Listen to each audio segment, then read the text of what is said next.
तनोतना सदाशिवम। मैं हूँ आचार्य शिवेंद्र मिश्र और धर्म समीक्षा चैनल में एक बार पुनः आपका स्वागत करता हूँ। पिछले व्याख्यान में हमने चर्चा की थी कि पुराण साहित्य को समझा कैसे जाए। पौराणिक साहित्य गाथा शैली में है, कथा शैली में है, काव्य शैली में है। व्याख्यान तो धर्म का ही किया गया है। पुराणों का उद्देश्य इतिहास बताना नहीं है। पुराणों का उद्देश्य ऐतिहासिक लोगों के माध्यम से धर्मनिष्ठ जीवन कैसे जिया जाए इसका उपदेश देना है। लेकिन पुराण को समझने में बहुत मुश्किलें आती हैं और इसलिए चूँकि काव्य शास्त्र का गंभीर अध्ययन जिन लोगों ने नहीं किया है, ऐसे लोग जब पुराण की कथा कहते हैं तो फिर वो अर्थ के अनर्थी होते हैं। और इसलिए पुराणों पर बहुत वाद विवाद बहुत लंबे समय से होता ही रहा है। इसलिए मैंने एक प्रयास किया था कि भाई पुराण साहित्य को समझा कैसे जाए। वो कौन से तत्व हैं जिनके ज्ञान के साथ यदि पुराणों का पठन पाठन और अध्ययन किया जाए तो पुराण साहित्य मिथक नहीं रह जाएंगे। और आज हम चर्चा करेंगे धर्म के बारे में, क्योंकि पुराणों का जो विषय है वो केंद्रीय रूप से व्यक्ति को धर्मनिष्ठ जीवन जीने की प्रेरणा देना है। पुराणों का केंद्रीय उद्देश्य इतिहास बताना नहीं है। तो सर्वविद्या कोश होते हुए भी वस्तुतः जो सर्वोच्च उद्देश्य है पुराणों का वो है धर्मनिष्ठ जीवन जीने की प्रेरणा देना। तो फिर ये प्रश्न उठना ही चाहिए कि भाई धर्म क्या है।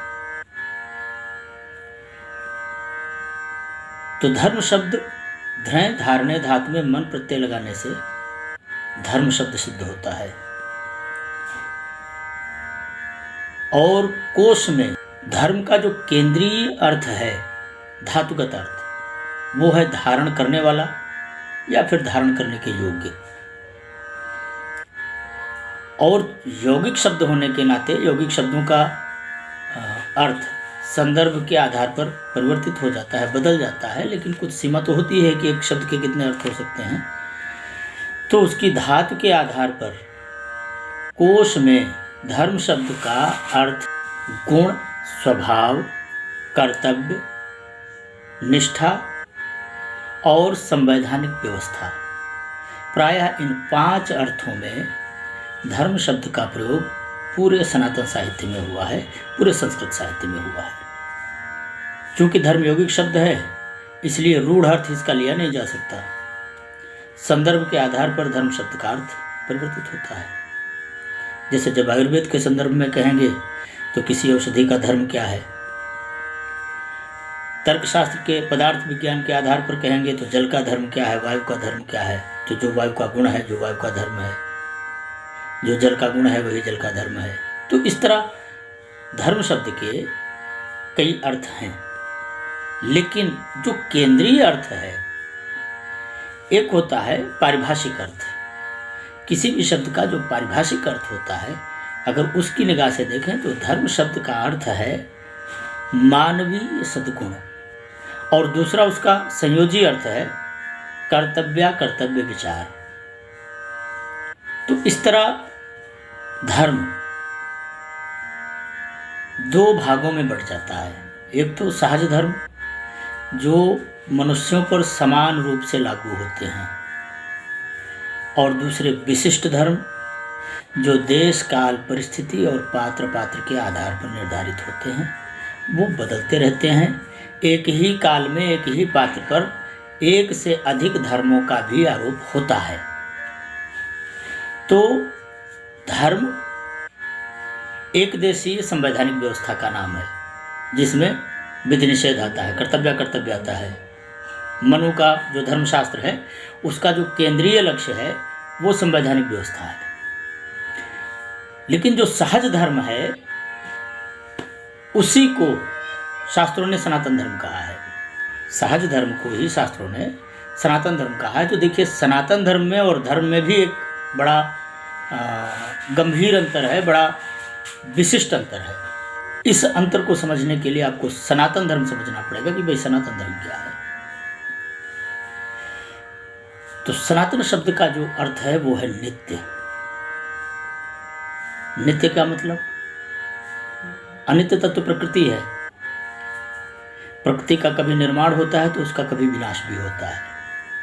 सनातन शब्द का अर्थ होता है जो प्रकृति के पहले भी था और जो प्रकृति के बाद भी बचेगा।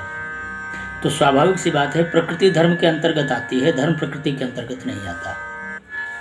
सनातन का अर्थ है कि ना तो जिसकी उत्पत्ति का कोई पता है और ना ही जिसका कभी विनाश होगा, ऐसे तत्व को कहते हैं सनातन तत्व। तो जो सनातन धर्म है, स्वाभाविक सी बात है, चूंकि वो सहज है, एक रस है, नित्य है, तो इसमें कोई भी परिवर्तन संभव नहीं है। प्रयास करने पर भी आप इसमें कुछ भी परिवर्तन नहीं ला सकते। धर्म देश काल परिस्थिति के आधार पर परिवर्तनशील होता है, लेकिन सनातन धर्म सहज है, नित्य है, अपरिवर्तनशील है। यदि आप प्रयास भी करेंगे तो उसके दुष्परिणाम ही होंगे, परिणाम कुछ भी नहीं निकलेगा। पूरे धर्मशास्त्र में, जिसमें मनवाद धर्मशास्त्र भी आते हैं, सूत्र भी आते हैं, और उसके बाद पौराणिक साहित्य भी आता है, और उसके बाद पौराणिक साहित्य के बाद भी भारतीय व्यवस्था में भगवान का कलयुग कालीन अवतार भी हुआ है, जिसे हम बुद्धावतार कहते हैं। स्मृति शास्त्र से लेकर भगवान बुद्ध तक सनातन धर्म का व्याख्यान 3 बार किया गया है। एक तो भगवान मनु ने सबसे पहले अपनी मनुस्मृति में ही सनातन धर्म का परिचय दिया है और उसका व्याख्यान किया है। उसके बाद पौराणिक साहित्य में श्रीमद् भागवत में सनातन धर्म का व्याख्यान किया गया, और उसके बाद भगवान बुद्ध ने तो किया ही व्याख्यान सनातन धर्म का। पौराणिक साहित्य में सनातन धर्म के अलावा भी धर्म हैं, लेकिन भगवान बुद्ध ने जो व्याख्यान किया वो विशुद्ध सनातन धर्म का व्याख्यान किया। उन्होंने और किसी धर्म का व्याख्यान किया ही नहीं। भगवान मनु, उसके बाद भगवान वेदव्यास और उसके बाद भगवान बुद्ध, इन तीनों लोगों ने सनातन धर्म का व्याख्यान किया। धर्म की परिभाषा क्या है, तो परिभाषाएं भी विद्वानों ने अपनी अपनी तरह से दी हैं, और सबका मतलब एक ही निकलता है। लेकिन हाँ, एक जो सार्वभौमिक परिभाषा सर्वस्वीकृत है, सर्वमान्य है, वो है गौतम की। उन्होंने कहा, यतोभ्युदयन ही श्रेय सिद्धि सधर्मा, जिसके द्वारा अभ्युदय हो। अभ्युदय का मतलब निरंतर विकास की अवस्था। तो निरंतर विकास की अवस्था अभि उपसर्ग है, और उदय शब्द का अर्थ होता है ऊपर की ओर उठना या निकलना, प्रकाशित होना। तो जिन कर्मों के द्वारा, जिन कर्तव्य कर्मों के द्वारा मानव का निरंतर उत्थान हो और श्रेय सिद्धि, श्रेय शब्द का अर्थ होता है परम लाभ। अब ये परम लाभ गृहस्थ जनों के दृष्टिकोण से वैकुंठ प्राप्त करना भी हो सकता है, तो मुमुक्षुओं के लिए, सन्यासियों के लिए मोक्ष हो सकता है। तो परम लाभ की तो अपनी अपनी व्याख्या हो सकती है, लेकिन जो वैदिक साहित्य में परम लाभ की बात है, श्रेष्ठ की बात है, वो है चतुर्वर्ग पुरुषार्थ की सिद्धि। धर्म, अर्थ, काम, मोक्ष, चारों पुरुषार्थों की सिद्धि परम लाभ है। तो श्रेयस से परम लाभ की बात की जाए। अब इस परम लाभ को कौन किस तरह कहना चाहेगा, कौन इसे मोक्ष कहना चाहेगा, कौन इसको महानिर्वाण करना चाहेगा, कौन इसको मुक्ति कहना चाहेगा, कौन इसको क्या कहना चाहेगा, ये उसकी बात है। पर श्रेय शब्द का मतलब है परम लाभ, निरंतर विकास और परम लाभ की प्राप्ति जिससे होती है, वो हैं उन कर्तव्य कारक कर्मों को धर्म कहते हैं। मनु का जो विषय है वो है मनुष्य के लिए संवैधानिक व्यवस्था का निर्माण करना। भागवत का जो विमर्श है वो है धर्म और उपासना के बीच संतुलन बनाना। वहाँ सनातन धर्म की बड़ी व्यापक व्याख्या है। और उसके बाद जो भगवान बुद्ध का सनातन धर्म है वो विशुद्ध संन्यास मार्ग है। वहाँ गृहस्थ जीवन और प्रवृत्ति मार्ग की तो कल्पना ही नहीं है। तो केंद्र में सनातन धर्म का जो अधिकतम सबसे बड़ा स्वरूप हमें मिलता है वो श्रीमद् भागवत में मिलता है। श्रीमद् भागवत के 7वें स्कंद में सनातन धर्म का व्याख्यान किया गया है। मुस्लिम कल्चर के लोग कहते हैं हम सनातन धर्म नहीं मानेंगे, सिख कल्चर के लोग कहते हैं हम सनातन धर्म को नहीं मानते। अच्छा, ये कठिनाइयाँ क्यों हैं? ये कठिनाइयाँ नहीं हैं, ये कठिनाइयाँ जानबूझकर पैदा की जाती हैं। ये बात नहीं है कि धर्म पर कोई पहली बार विमर्श हो रहा है, लाखों बार धर्म पर विमर्श हुए हैं, लाखों बार धर्म की व्याख्या हुई है और लाखों बार ये सिद्ध किया गया है कि भाई हिंदू, मुस्लिम, सिख, ईसाई, जैन, बौद्ध, पारसी ये धर्म नहीं है, ये संस्कृतियां हैं, कल्चर हैं।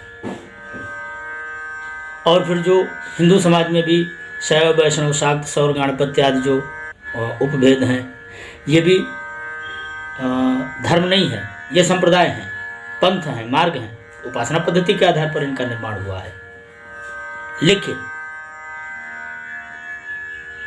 प्रकृति के मोह में फंसे लोग समाज का ध्रुवीकरण करने के लिए ऐसी मिथ्या बातों को प्रचारित प्रसारित करते हैं और इसीलिए ये कहा जा सकता है कि वो सब असुरों का प्रतिनिधित्व करते हैं।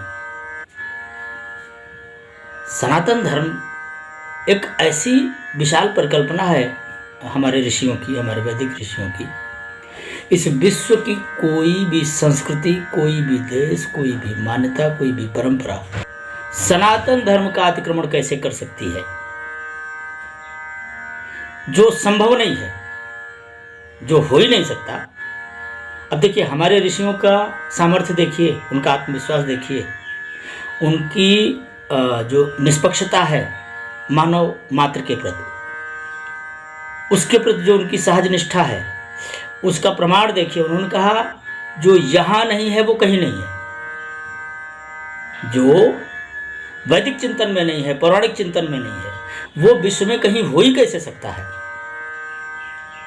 तो सनातन धर्म से बाहर पूरा विश्व हो ही कैसे सकता है, ये तब समझ में आएगा जब आप सनातन धर्म को उसके मौलिक परिप्रेक्ष्य में समझेंगे और उसके बाद आप स्वयं विचार करेंगे कि जब सनातन धर्म के विरोध की कोई बात करता है तो वो कितना बड़ा मूर्ख होता है और ऐसे मूर्ख लोगों से तुम्हें सावधान रहने की कितनी ज़रूरत है।